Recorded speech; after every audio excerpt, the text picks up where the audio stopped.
Anyway, so I'll do it.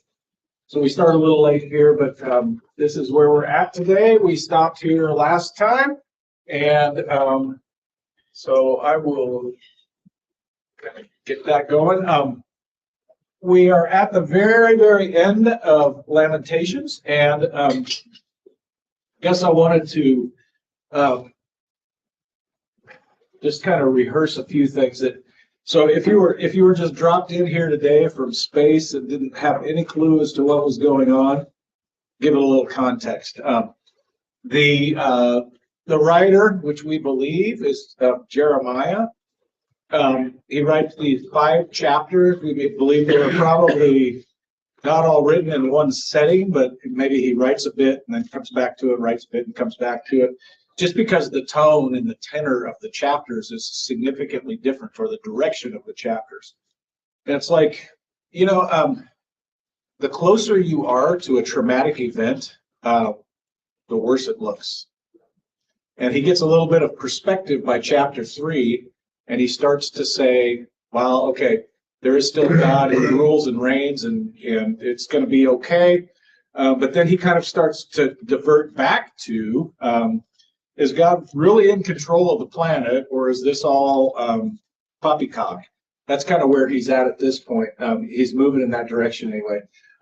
He's feeling the joy of the hearts of the people have ceased. Our dancing has turned into mourning.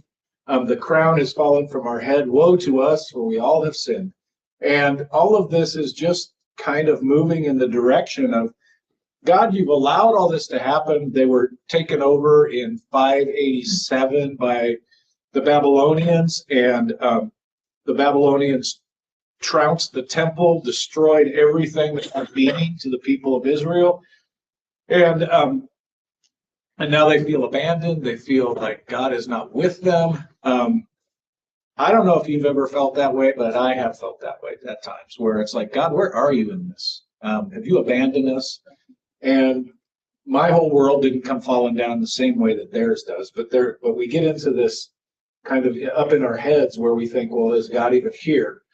He goes on and he says, for this, our heart has been sick, and for these things, our eyes have grown dim.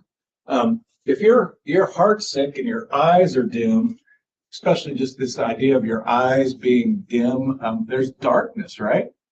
And matter of fact, I had a mom come up to me today and talk to me and say, my son is terribly afraid of the dark. He's afraid that bad things are going to happen, and he has terrors at nights, and he has bad dreams. And can you talk to him and fix that? And I said, well, I would be glad to pray with him and talk to him about the comfort of God that we have in Christ.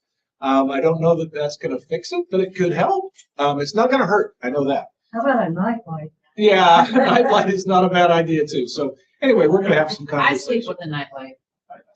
I do too. You mean me, right? You mean a real nightlight? Okay, all right. It's true. She does. We have like 5 nightlights in our house, I think, actually, so that I don't trip around at night. Yeah, but if your heart is sick and your eyes are dim, you're in a dark place, and that's where not only the lamenter, but all of the people are. For Mount Zion, and this is kind of, remember, when they use the term Mount Zion, they're really talking about the religious center. They're talking about Solomon's temple, which was, adorned with every kind of gold, and it was made from all of the finest woods and the finest workmanship. And Solomon's temple has been trounced; not a piece of it remains.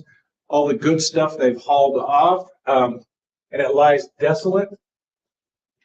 And in other words, it's not even a place that you would recognize. It looks like the desert is what it looks like. And jackals prowl over it. Now, if you had to do a comp to jackals in our world, it would be coyotes. So think about, for example, if our church got trashed And no bricks were left upon the other bricks, and everything was just a wreck. And we had been demolished by some foreign invader. And the only things that you could see that were on the temple grounds were coyotes. You would say, man, that is a really messed up situation. Now, there are coyotes here. I've seen coyotes here many times.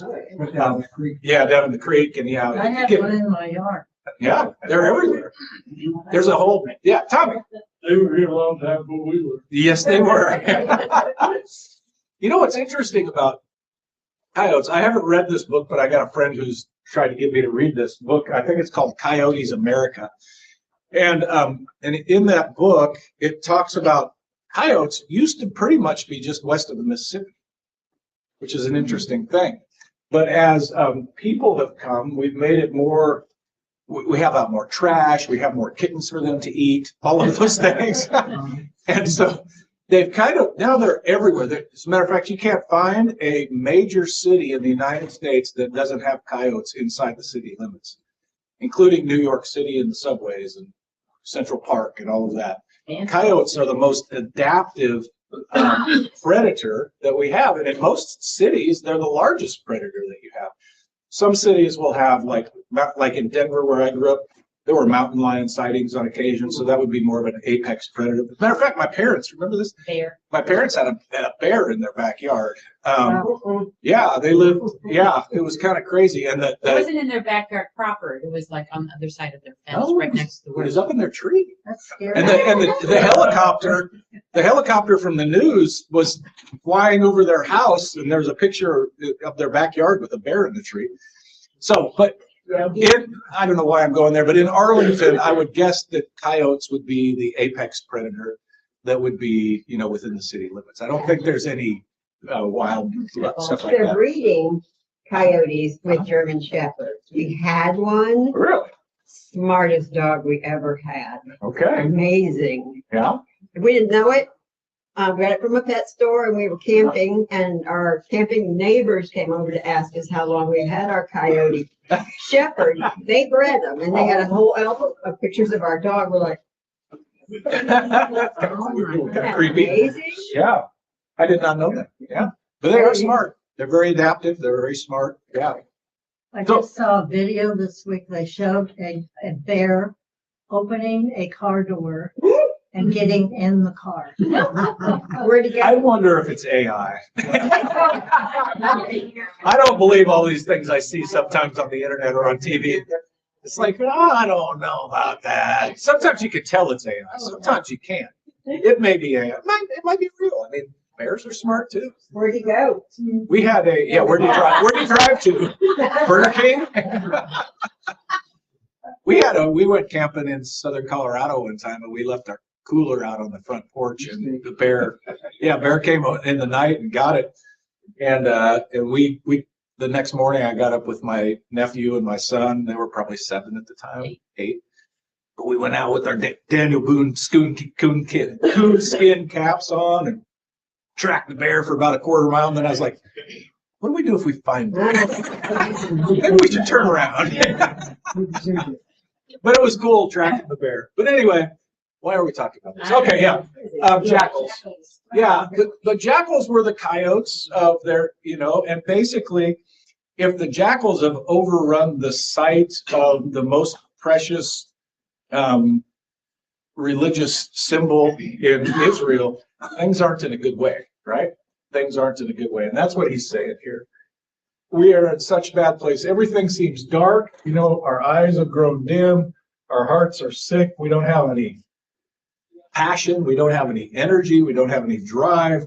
The main places that we look to for hope are desolate. And the coyotes have overrun it. And everything's upside down. Nothing is as it should be. And I think at some point we all feel something like that in our lives. When you have a trauma or a tragedy, it feels like the whole world's upside down. I had a friend call me that I hadn't talked to in a while, and he said, my wife just served me with divorce papers last week. And I was like, oh man. And he said, I feel like there's been a death. And I said, well, there has. Your marriage of 36 years is just up in smoke, you know, and that's like a death. It's this relationship. It's worse than death. Yeah, it's very painful. Yeah, it was a trauma. Way more expensive. All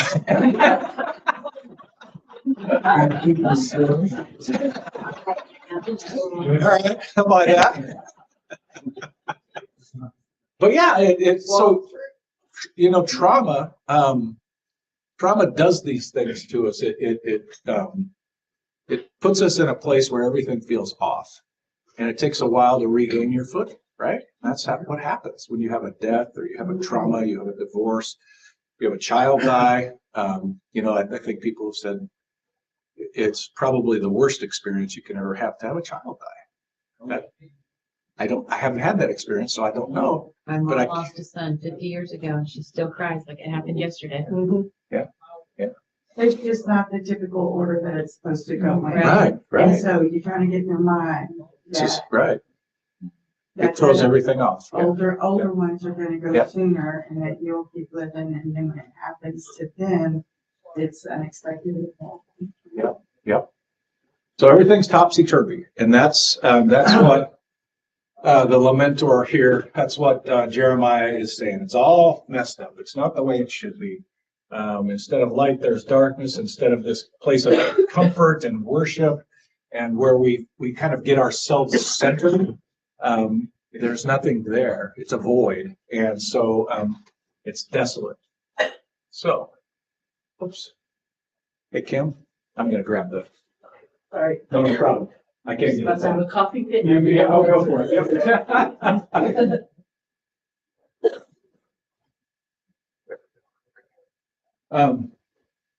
Now this is interesting. So he's just going through this big drama of saying everything is bad, nothing is good. And then he says this, but you, O Lord, you reign forever. Your throne endures for all generations. That's a positive note, right?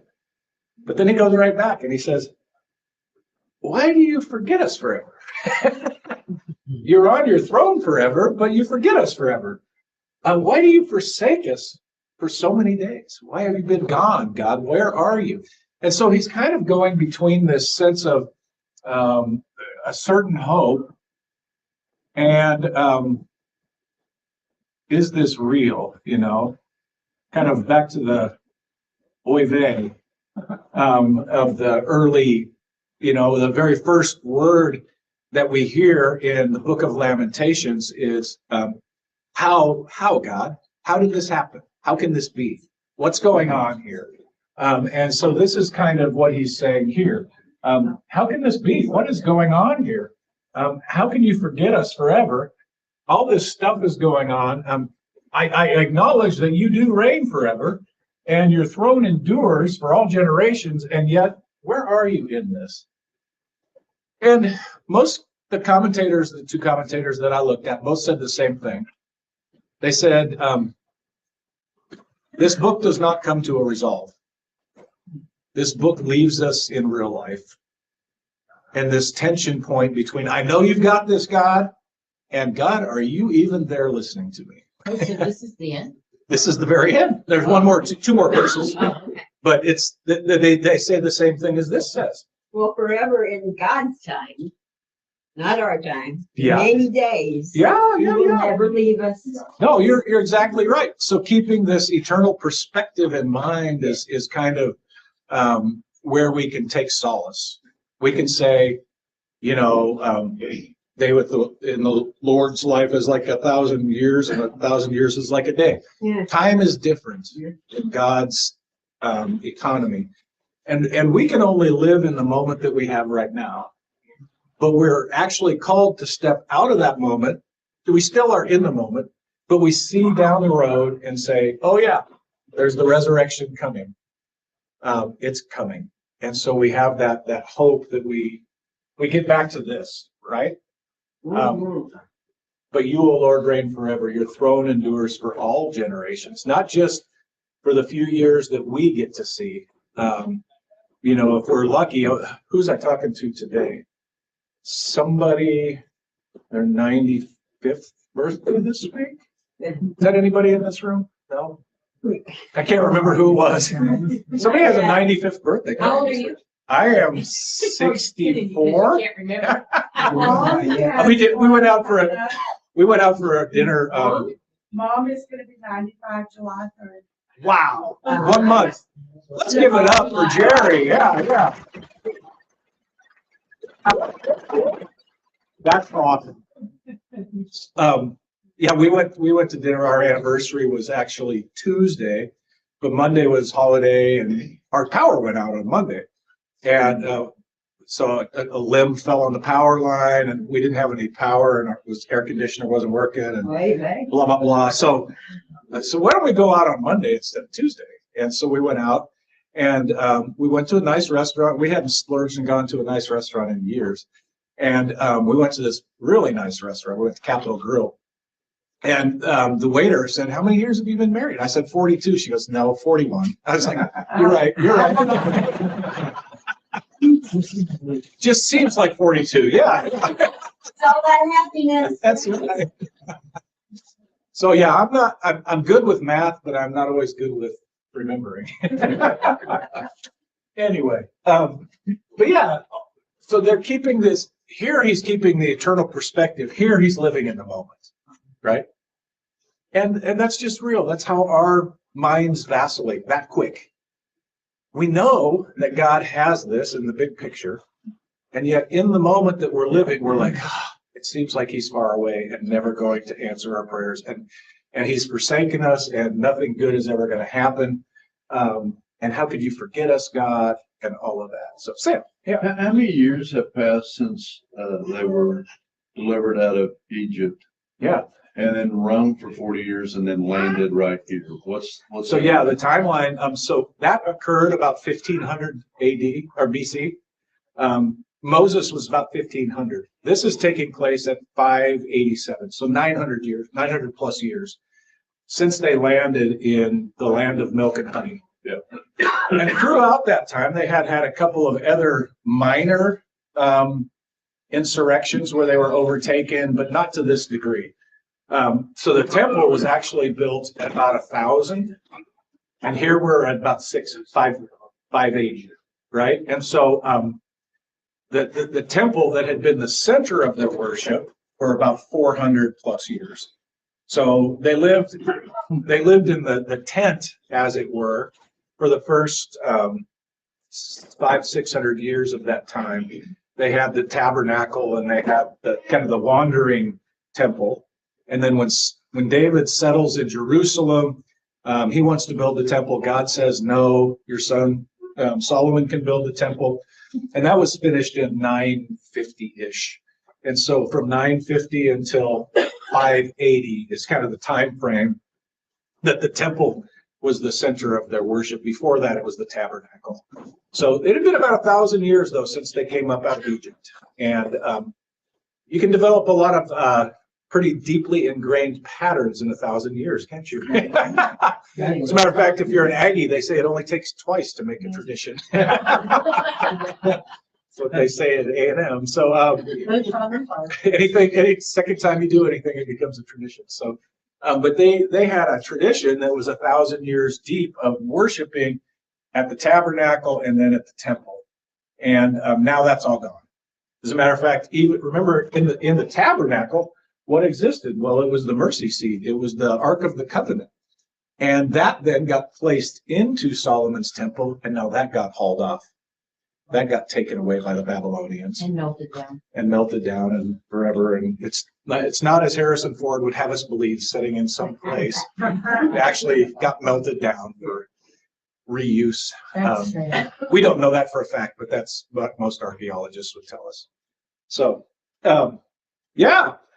So they're vacillating, right? They're between this land of we believe in you, God, and we are like, where are you in this? And I think, like I said, the commentators will say that's kind of real life for most of us.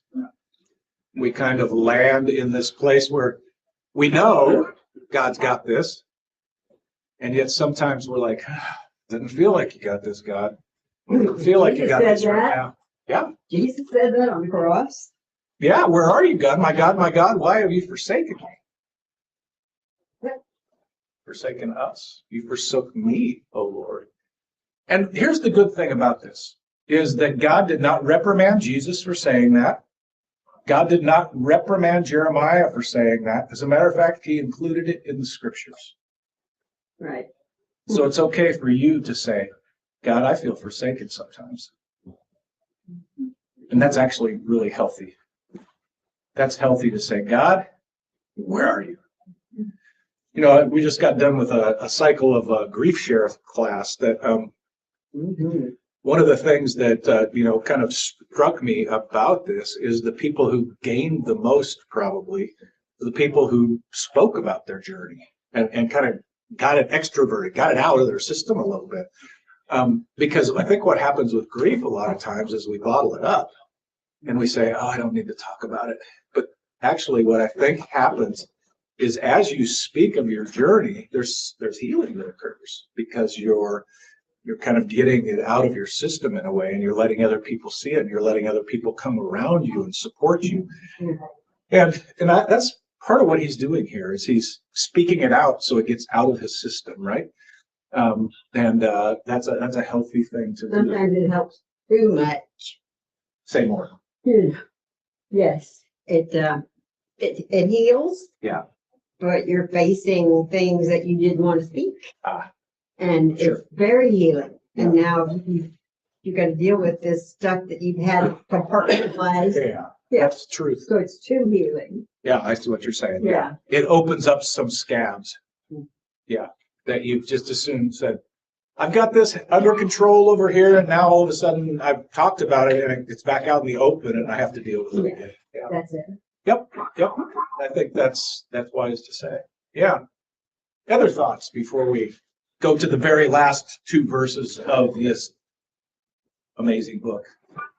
Yeah, Art. Well, I see all this evil stuff happening in our society, and you know, there's 6 genders and God's binary and all this garbage Yeah. and pornography in our schools and for our children, and I just think, I hope we're not getting ready to go through Lamentations. Yeah. Yeah. Could be. Yeah. Good thing And- it's not got. Let me go back on that. Let me remind us of kind of what they landed on here. Hey, why did the desolation come to the temple? Why did God allow Babylon to kick butt on the Judah and the Israelites? Why did he allow them to take over the temple? Because they sinned. And not just little sins, right? Yeah, the priests, the prophets, and the kings were all corrupt. They were allowing child sacrifice in the temple. They were allowing all kinds of just in-your-face idolatry. They were having temple prostitutes that were co-opted religion from the other people in their area because of their worship of fertility. And so they allowed all of this to go on under the supervision of the priests, and the kings kind of turned a blind eye and didn't say a thing. And the prophets, they didn't want to stir the people up and say what they needed to say. So everybody was complicit. And God just said, okay, I've had enough. What did we learn? Nothing. If there's a result, like There is a result. Yeah, God does have, he is just. He is always just. And yet he is also very temperate and gracious in his bringing of justice. So he forgives and he forgives and he forgives. And finally he comes to a point where he says, I have to do something here because my people are so far off kilter. yeah, or But it's for their good. Yeah, nobody likes discipline when we're being disciplined, but it is for our good, isn't it? Love. Yeah. Yeah, nobody likes it when they're under discipline, but it is for our own good. When we began this, didn't you say Jeremiah came to warn them?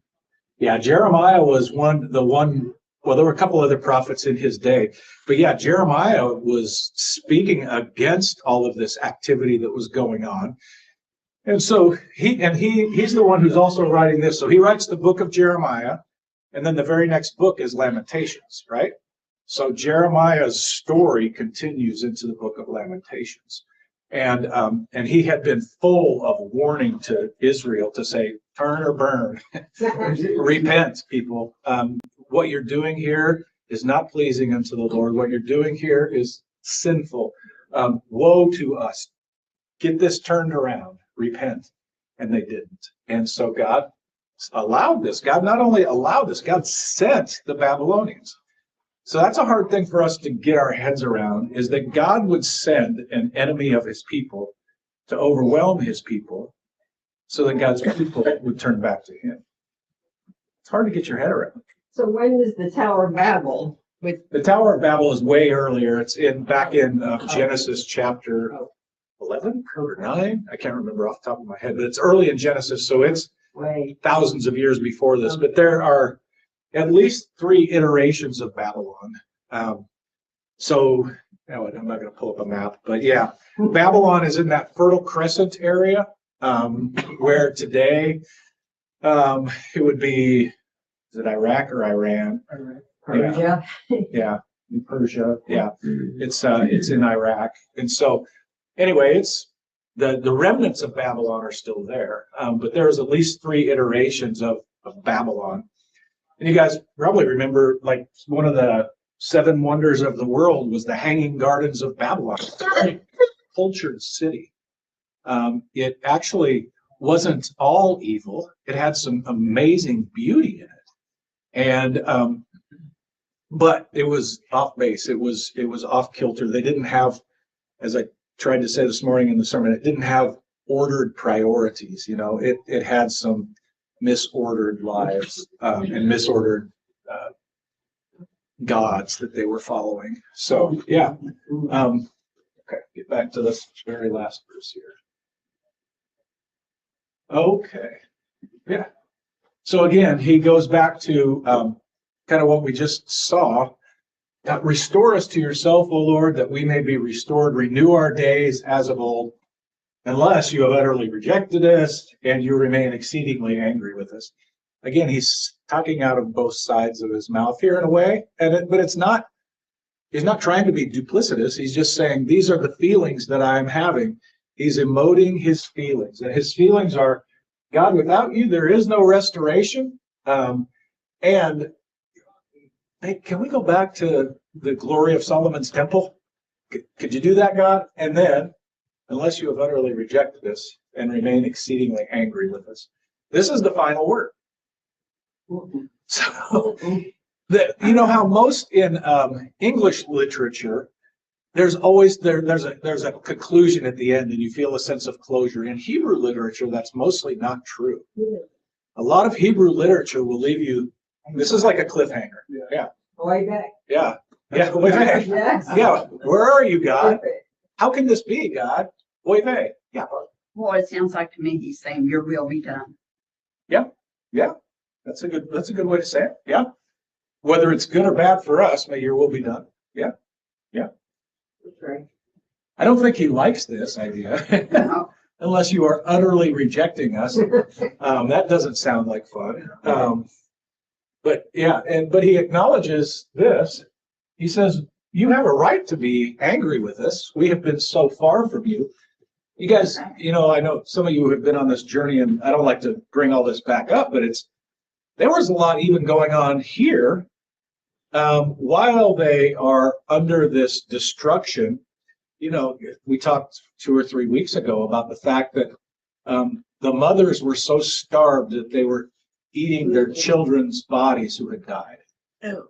Cannibalism. Mother's Day, thank you. It was Mother's Day. Yes, that's right. And there was cannibalism going on. Gross. Absolutely disgusting. And so the level of destruction that was going on was so overwhelming that he's like, I don't know where this is going to land. I know that all of our leaders, our smart people, have been taken off to Babylon. Those of us who have been left here are serving as slaves. There's no food for us. There's nothing that's right in the world. And where are you, God? And he again kind of echoes back. This is basically the theme of the whole book. We believe you, God. We know that you can restore us. bring it back to the good old days where things used to be, where the Temple of Solomon and gold was shining and there was amazing power in your presence in the temple. But now we feel rejected. We feel like you probably are still angry with us. When's this ever going to end? And that's the way this ends. And so it's kind of like we want good resolution, right? That's how we like our stories. So we have 500 years now until Jesus. What happens? Yeah. So so at the end of 70 years, they come back and they rebuild the temple. Right. Yeah.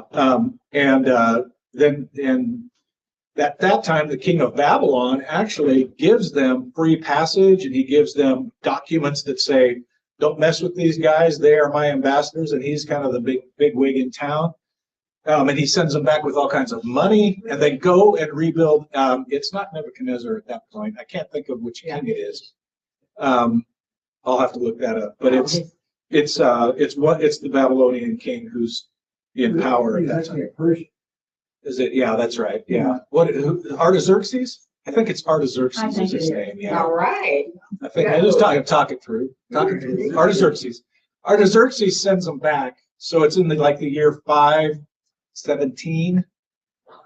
They go back and they rebuild the temple. But when people who had seen the previous temple, like the old people, like the people who were young when the temple was destroyed, and now 70 years later they're coming back, they're like, that's not nearly as glorious as the previous temple. And their hearts were broken because the temple that was rebuilt when Nehemiah came and restored the walls and all of that temple was not nearly as glorious. And that leads up to, and we talked about this, but that leads up to the time of Jesus, in which the temple was again rebuilt. So that's the third temple in essence. It's really an add-on. It's a reno to the second temple. I hear it. Yeah, Herod's rebuilding of the temple. You remember, he took in this huge area and made it a glorious thing. Even more, it was bigger and more glorious than under Solomon, but it didn't have the same soul because Herod he was corrupt, and he was just doing it to try and get the Jews to not want to go to battle with him because he was there by the Romans' power, and he was a politician. And he was trying to do this not for the sake of God, but he was doing it for the sake of his own power, expanding his own power base. It was a public works program. That was, it was what do they call them? Boondoggles or something like that. When, you just put a public works program in there so that you win over the people in that district to then get some cash flow going in their district or whatever. So that's what he was doing. Was that a big deal that the ark wasn't in there when they came back? Yeah, that was a big deal. Yeah, it was a big deal. Yep. Never found it. Yep. Nope. Never found it. Never know what happened to Well, it. it signified that the presence of God was there. Right. And now it feels different because there's no symbol of the presence of God. Somebody asked me this morning, this was an interesting question, and he's a new member, fairly new. And he goes, hey, why sometimes do the acolytes forget to light that one candle over there? And I said, well, that's what we call the Christ candle, and it's only lit during special occasions, like on Easter, Christmas, baptisms, Easter season.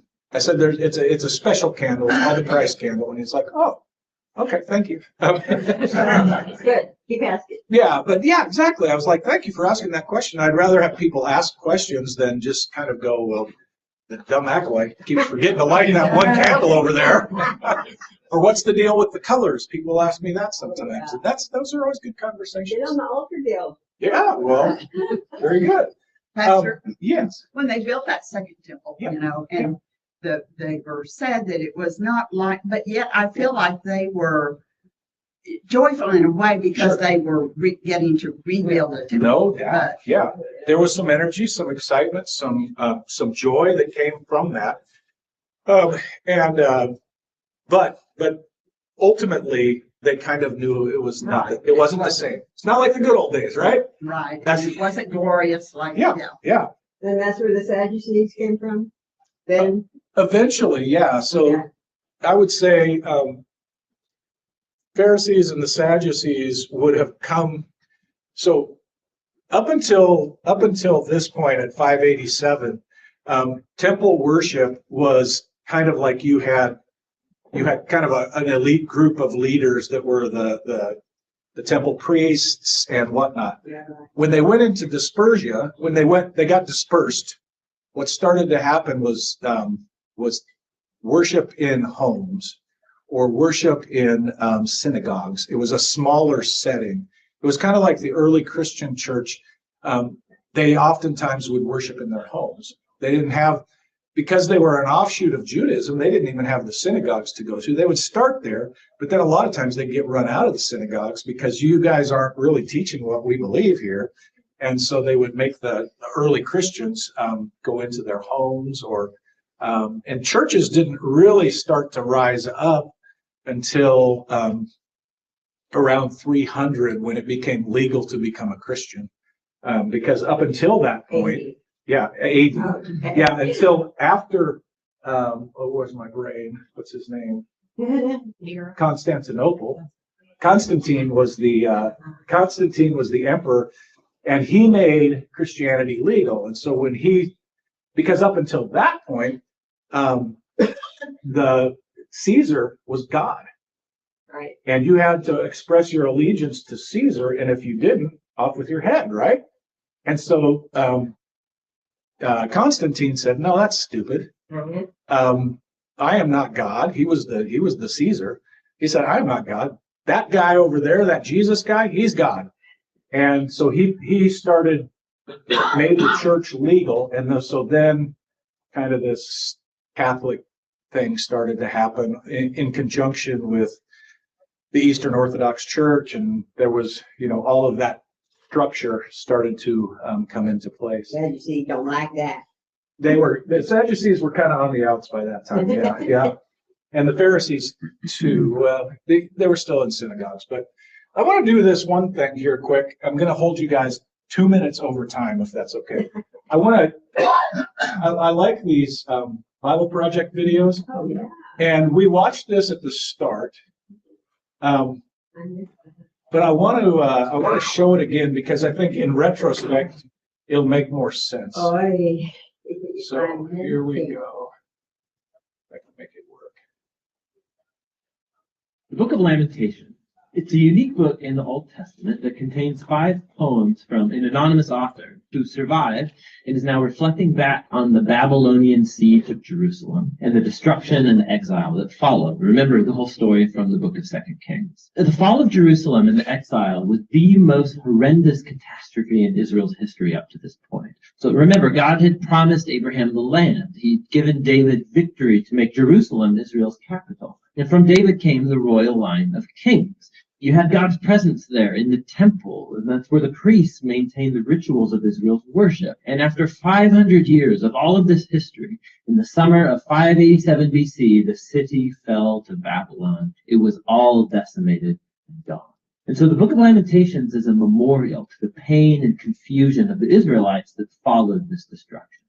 Now, the lament poems found here are not unique in the Bible. There's lots of them in the book of Psalms. And these biblical poems of lament, they do a number of things. They're a form of protest. They're a way of drawing everybody's attention, including God's attention, to the horrible things that happen in this world that should not be tolerated. They're a way of processing emotion. So in these poems, God's people vent their anger and dismay at the ruin caused by people's sin and selfishness. And these poems are a place to voice confusion.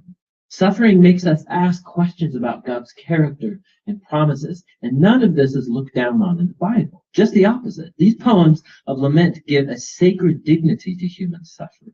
And so these human words of grief that are addressed to God have now become part of God's word to his people. The design of these 5 poems is very intentional. It's part of the message. So chapters 1 through 4 are called acrostics, which means alphabet poems. Each poetic verse begins with a new letter of the Hebrew alphabet, which is made up of 22 letters. Now, this very ordered and linear structure, it's in stark contrast to the disorder of the pain and the confused grief that's explored in these poems. So it's like Israel's suffering is explored A to Z and is trying to express something that is inexpressible. Chapters 1 and 2 each have one verse per letter, giving them a really similar design, but the themes are very different. So chapter 1 focuses on the grief and shame of a figure called Lady Zion. The poet personifies the city of Jerusalem as a widow, also called the daughter of Zion. And she sits alone. She's bereaved of her loved ones, devastated. No one comes to comfort her. It's a very powerful metaphor. And then Lady Zion speaks. She calls on the Lord to notice her fate. And through this image, the poet, he's showing that the city's destruction brought a level of psychological trauma on the Israelites that can only be expressed as the experience of a funeral and the death of a loved one. Chapter 2 focuses on the fall of Jerusalem and how it was a consequence of Israel's sin and was brought about by God's wrath, which is a key word in this poem. Now, it's important to remember that in the Bible, God's wrath is not spontaneous, volatile anger. The biblical poets and prophets, they use this word to talk about God's justice. So Israel had entered a covenant agreement with God, and for centuries they've been violating it by worshiping other gods, perpetrating injustice, oppressing the poor. And so, yes, God is slow to anger, but he eventually does get angry at human evil, and he will bring his just anger in the form of punishment. In the case of Jerusalem, this involved allowing Babylon to come and conquer the city. And so this poem is acknowledging that God's wrath is justified, but this doesn't keep the poet from lamenting and asking God to show compassion once again. Chapter 3 breaks this design pattern by having 3 verses per letter, so it's the longest poem in the book. And the voice is that of a lonely man speaking out of his suffering and grief as a representative of the whole people. And what's interesting is that this chapter is full of language that's drawn from other parts of the Old Testament, from the laments of Job and from other important lament psalms, and even from the suffering servant poems in Isaiah. And the poet sees his hardship as a form of God's justice, like chapter 2 said. But paradoxically, this is what gives the poet hope. And it leads him to offer the only hopeful words in the whole book. Because of the Lord's covenant faithfulness, we do not perish. His mercies never fail. They're new every morning. How great is your faithfulness, O God. So I say to myself, the Lord is my inheritance, therefore I will put my hope in him. So the poet reasons, if God is consistent enough to bring his justice on human evil, then he'll also be consistent with his covenant promise to not allow evil to get the final word. And so for this poet, God's judgment is the seedbed of hope for the future. Chapter 4 goes back to the same alphabet structure as chapters 1 and 2, and is a vivid and disturbing depiction of the 2-year siege in Jerusalem. And it contrasts how things used to be in Jerusalem of the past and how terrible they became in the siege. So children used to laugh and play in the streets, but now they beg for food. The wealthy used to eat lavish meals, but now they eat whatever they can find in the dirt. And the royal leaders used to be full of splendor, but now they're famished and dirty and unrecognizable. And the anointed king from the line of David has been captured and dragged away. So the poem's power comes from the shock of these contrasts, and it's exploring the depth of the suffering that Israel brought on itself. Now, the final poem is unique because it breaks the design pattern. It's the same length as all the other alphabet poems, but the alphabet order is gone. It's like the poet can't hold it together anymore, and his grief has exploded back into chaos. The poem is a communal prayer for God's mercy. Israel begs God not to ignore their suffering or abandon them. And the poem offers a long list of all of the different kinds of people who were devastated by the fall of the city. They ask God not to forget these people, and they lament on behalf of others, giving voice to their pain. Suffering in silence is just not a virtue in this book. God's people are not asked to deny their emotions, but voice their protest, to vent their feelings and pour it all out before God. The book ends with something of a paradox. The poet acknowledges that God is the eternal king of the world, but also that Israel's circumstances make them feel like God is nowhere to be found. And so the final words of the book leave this tension totally unresolved. It asks, unless you've totally rejected us, and the book ends. The poet doesn't offer a nice, neat conclusion, much like our own experiences of pain and suffering. The story of the Bible doesn't end here, but this very important book shows us how lament and prayer and grief are a crucial part of the journey of faith of God's people in a broken world. And that's what the book of Lamentations is all about. That's good. Yeah, You did a I great like job these. on the timeline, Pastor. Thank you. Yeah. Write that down. So if you, next week, we're gonna start the book of Mark. If you want to get ahead, watch the Bible Project video on Mark or read the book. It's actually pretty short. 16 chapters. It's the shortest of the Gospels. It's the most action oriented. It's not a lot of teachings of parables and things like that. It's about Jesus, a man on the move. And so we'll get into that. Let's pray it out. Father, we thank you for your word, even the hard word, that you in justice punish sinners. And yet, God, we know that Christ came to redeem us broken sinners. And so in light of the eternal perspective, we ask that you would help us to walk knowing that you do redeem us, that you do make things new, you do restore us, even when we can't see it in the moment. Help us to pin our hopes to that which is eternal in Jesus. And all that people say. Amen. Lord, peace, serve the Lord.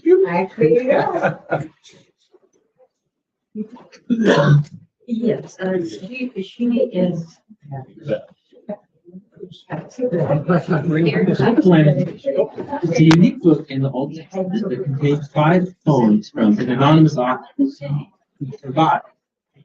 And I'll be back with you.